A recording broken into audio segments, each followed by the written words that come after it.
Gary, Happy New Year. We weathered the storm at times, but we got the job done. Yeah, I think we showed a different aspect to our performance today in terms of grit, resilience, character.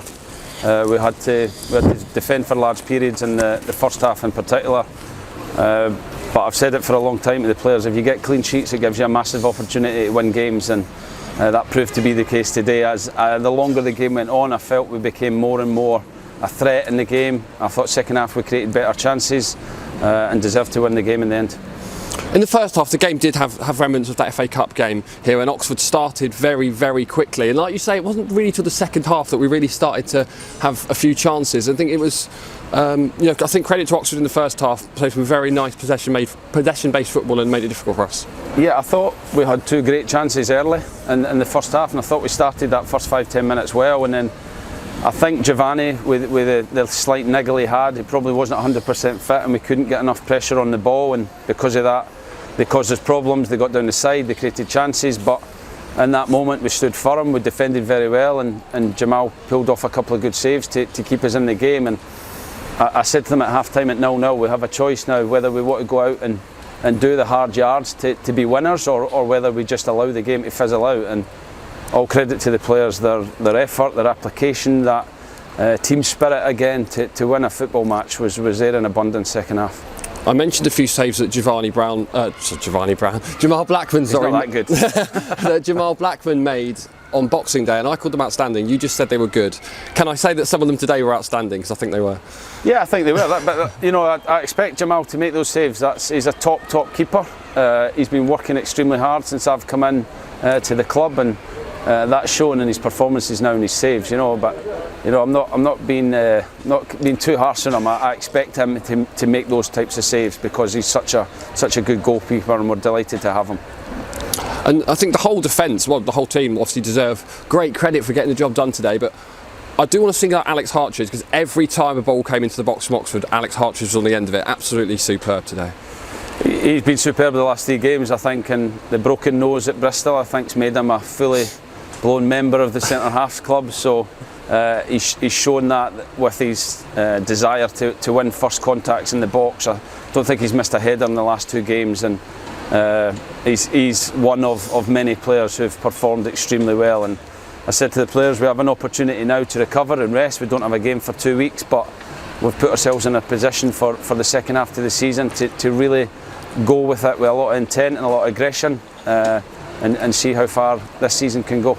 And in the league this season, that's back-to-back wins for the first time. You must be really pleased with how the players have responded to your perhaps tweaks in the management style that they've experienced previously, and what we actually faced as opposition, because Bristol Rovers and Oxford gave us plenty of challenges.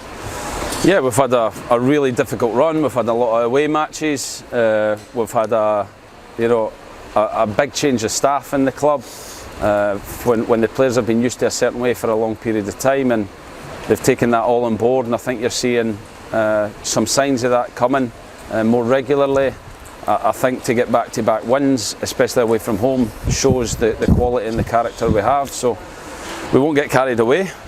We will recover and work hard again. There is so much we need to get better at and improve, but we have a massive foundation now to build in the second half of the season. And for the second game in a row, the substitutions seem to have changed the game. It was Jay Stansfield who looked really lively, had the shot that led to the goal, and obviously Tim Dieng shoring up in the midfield as well.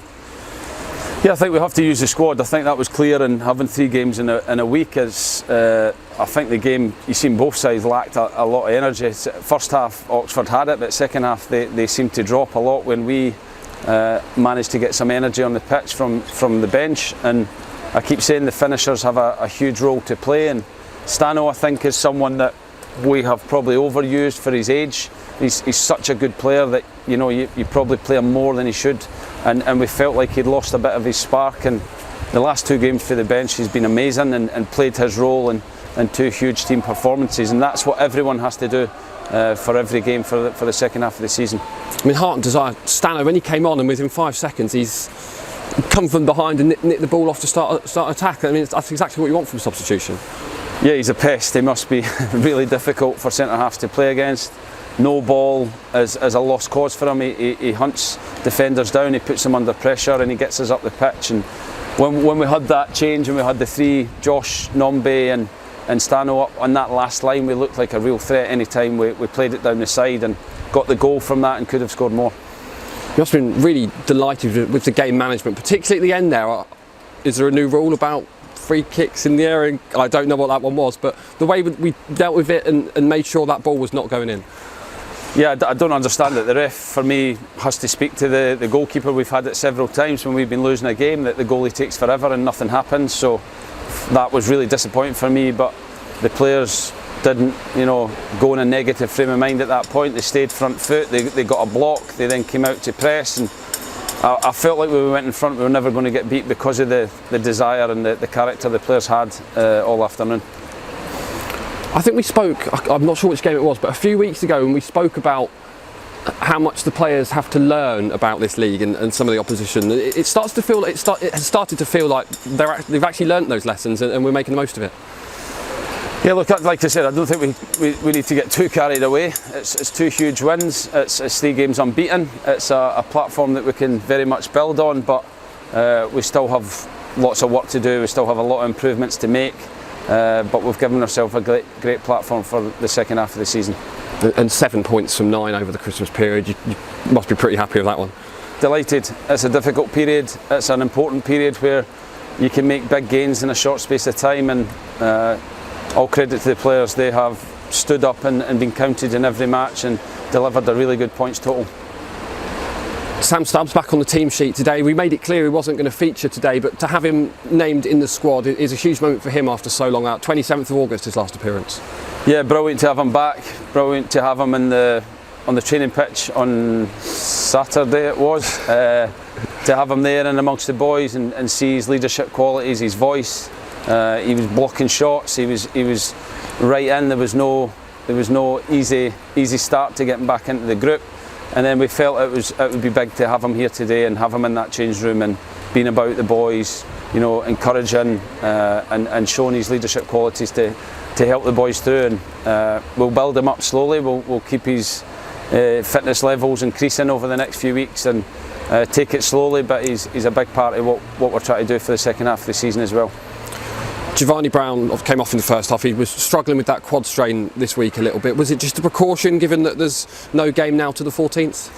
Yeah, he didn't look right from the start. We tried to kind of nurse him through, but I felt like his energy levels were low. He couldn't really sprint, and I think we hopefully got him off at the right time. He didn't feel like it went again, so hopefully it's something that can heal up pretty quickly. It is, of course, the January transfer window now, so get used to this question for the next couple of weeks. How close do you feel you are to targets you want, or perhaps how close do you think you are to identifying those targets that you want? Yeah, we've been identifying targets for a number of weeks now, but we're close to a few, I think, in the next week or two. Hopefully there'll be fresh faces in the building, and I think it's really important we add to the group that we've got and add competition for places and keep this run going by adding real quality to the group. So I've said it before, right through January we'll keep searching for good players that are going to help us, and right till the end of the window we'll try and improve the group and give us more of a squad that can really attack the second half of the season. Gary, congratulations, thank you very much. Thank you.